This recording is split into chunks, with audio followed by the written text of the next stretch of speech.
we would go fishing, and my mother would go fishing. Sometimes she would catch the evening meal for us. She would eat a fish or go crabbing, and that would be a part.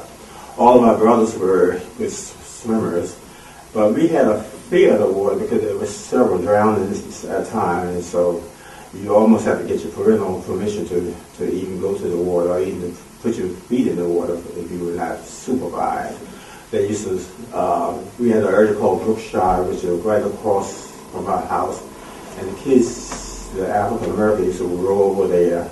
This was before people started buying that property, and Dan used to come over there later in life. But they used to swim during the summertime, and then we would go like a nature study and just study some of the water things like the crabs and there's even some snakes we have seen in that area. There was like a canal ditch that would you had a rowboat that would come close to the house, and you were to get to the Mackinac River. You just do the water out there and enjoy the river. We also had Mr. IT. He had a confectioner and an ice cream store next door. So you save up you could get a lot of candy for a penny during that time. Tootsie Rolls and 5-cent ice cream cone would give you a double dipper. My favorite was Tutti Frutti at that time. And it was homemade ice cream at that particular time. Well, we were near the country club and members, and they used to have dances and dinners. I guess that was the big thing. We didn't have to do a lot. We went to the movies once in a while. In 1950-something, I was involved.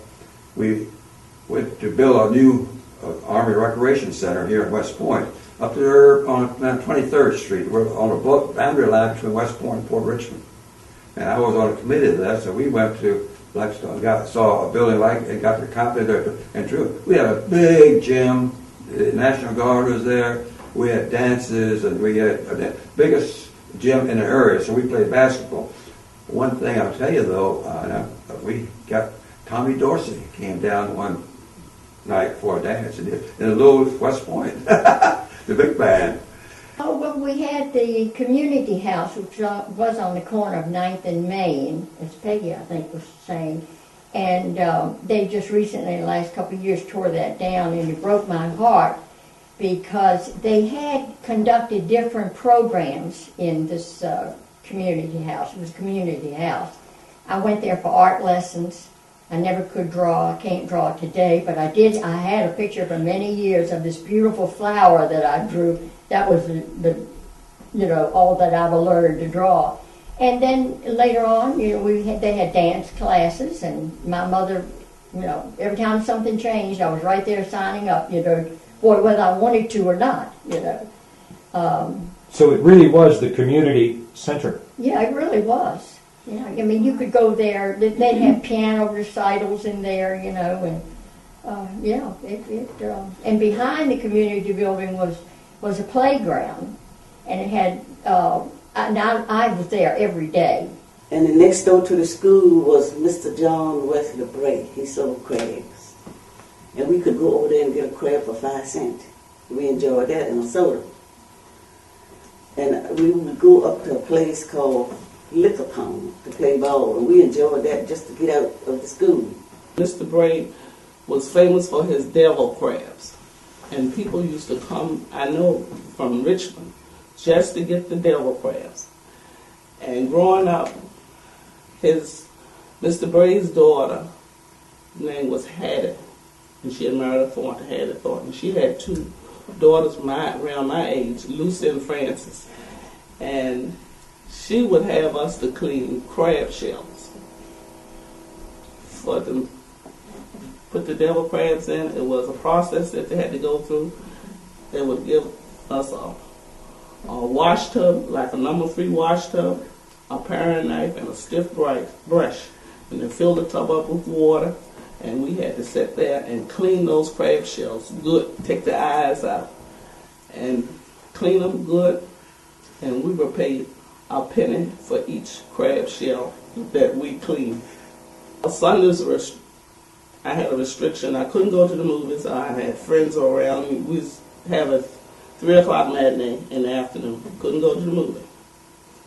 So I just watch everybody go to the movie. But when I did get of age where I could go out to places, we used to go to the Franklin building up on 14th Street, and we would get ice cream sodas and have potato chips, and we would play our latest music on the jukebox.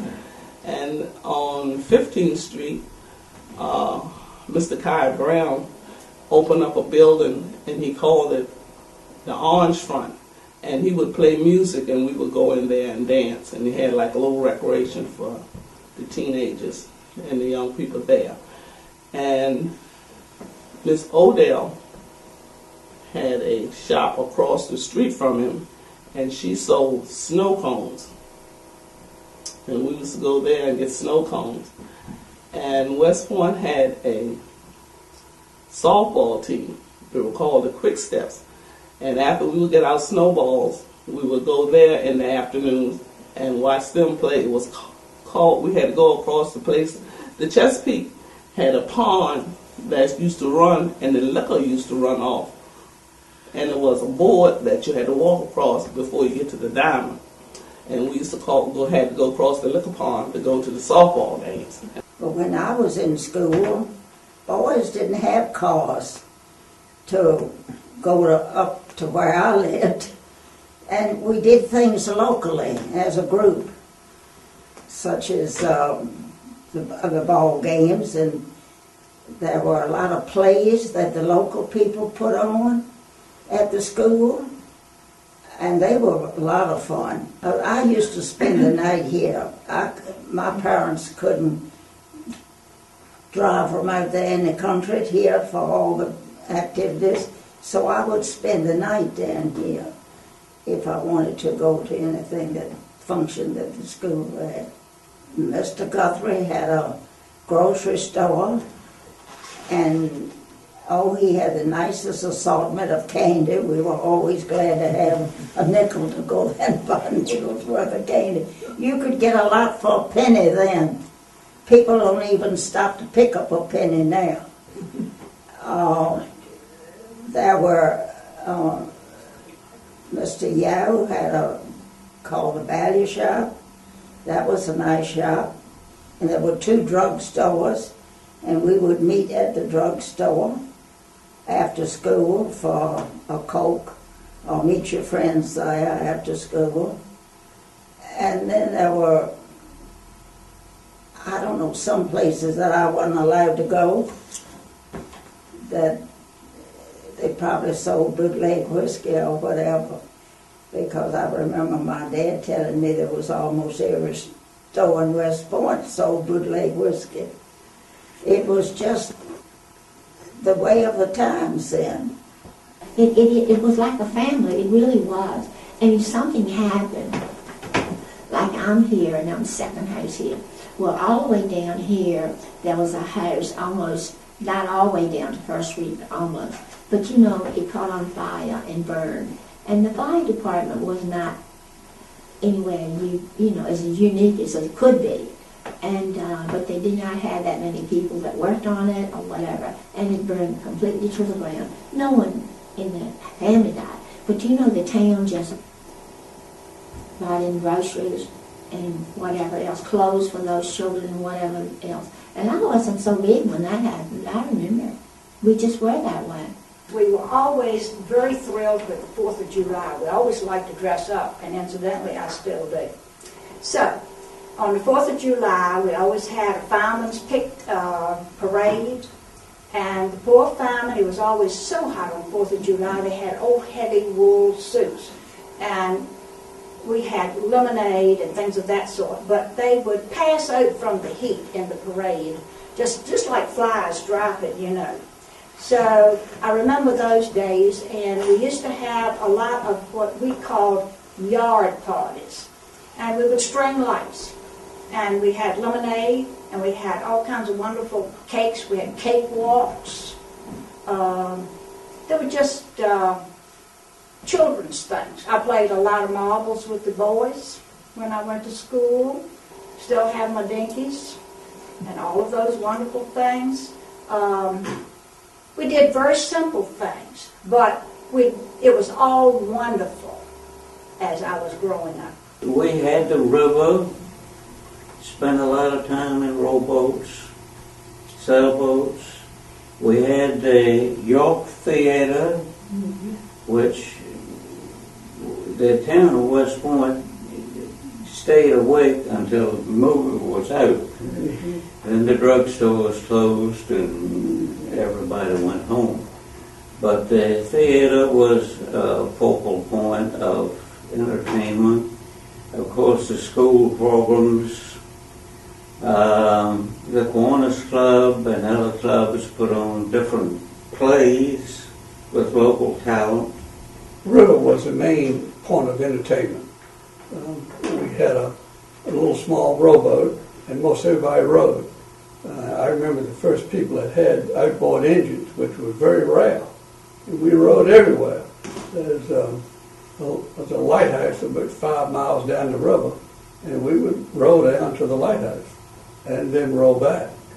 But we rowed everywhere and spent most of our summers on the river, sailing or rowing, but it was river-orientated during the whole time.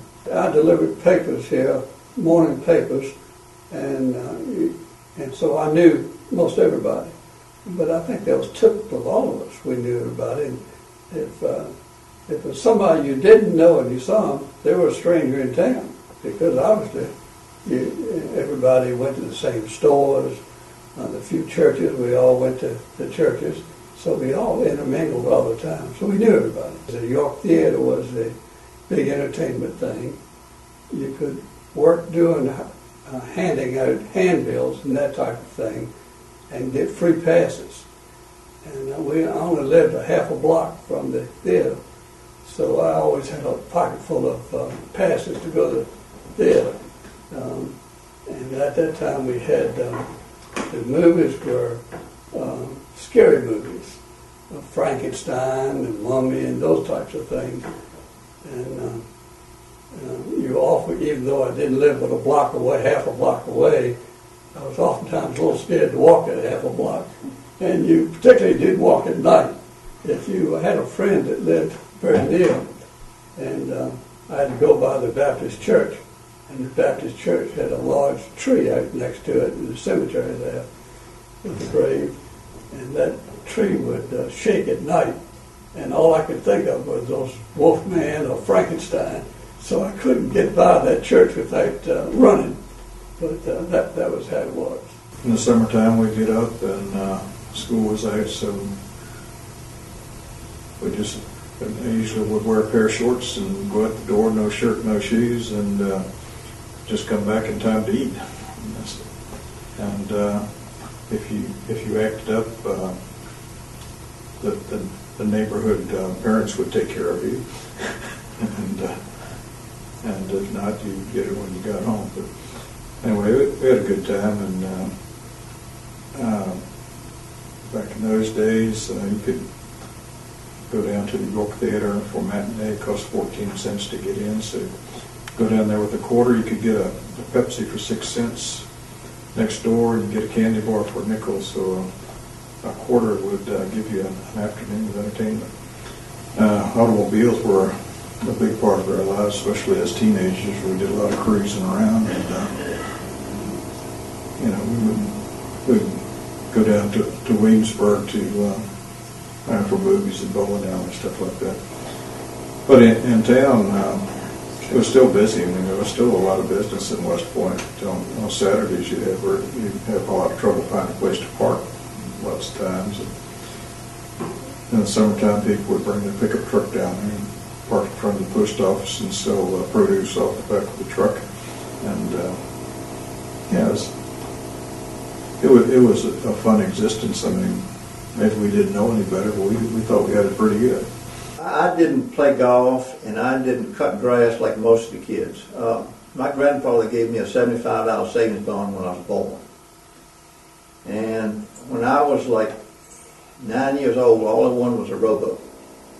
And we moved to the water. So I took that $75, paid a man on the York River to build me a rowboat. So I spent all my days fishing and crabbing and selling steamed crabs to my neighbors. So that's kind of what I spent before getting my driver's license. And I think getting the driver's license was a big deal. Richard mentioned going to Williamsburg. We just did that because we wanted to get out of town. Everybody ran, you know, we didn't need our parents to know what we were doing, so we could take off to go to Williamsburg. But, you know, the biggest thing about the car is we used to drive up King William County and like 10 miles up and go see this light on the railroad track. There's this big history behind this light. So that was kind of a pastime. A lot of trouble going on up there, but it was a pastime. What was the light on the railroad track? It probably is some type of phosphorus, but it's a long thing. You sit there and the moon is out and you look. I saw it twice. As many times I went, and it starts off as a small orange glow and it gets brighter and bigger and kind of waves and goes away. And the theory behind it, the story behind it, the legend is that this boat train hit an automobile at the Cahoke stop. And when the train hit the car, the engineer's head went through the windshield of the train and it severed it, cut it off. And the legend is that ever since then, the engineer has been walking up down the tracks of Atlanta looking for his head. So I get out of college and come down with my roommate one year, and I just had a gas tank blow up in my face, and it had all this white bandage on it, and had a black jacket on and black pants, and we pulled up to the tracks to show him from Lynchburg about this light. And saw nothing, heard nothing, except there was a car parked there. And didn't see anybody. The next thing we knew, we hear some talking down the tracks. And it got closer. And then we saw this light. It was obviously not the light we thought it was. And it was a flashlight. It was coming to us. It was kind of going across the tracks and then walking closer to us. It was more than one. Don't know how many people. And it stopped at my feet. It went on up that light. When it hit my face, that flashlight went open and Marsh, all you could hear was running back down the tracks. We never saw him. We stayed for 45 minutes.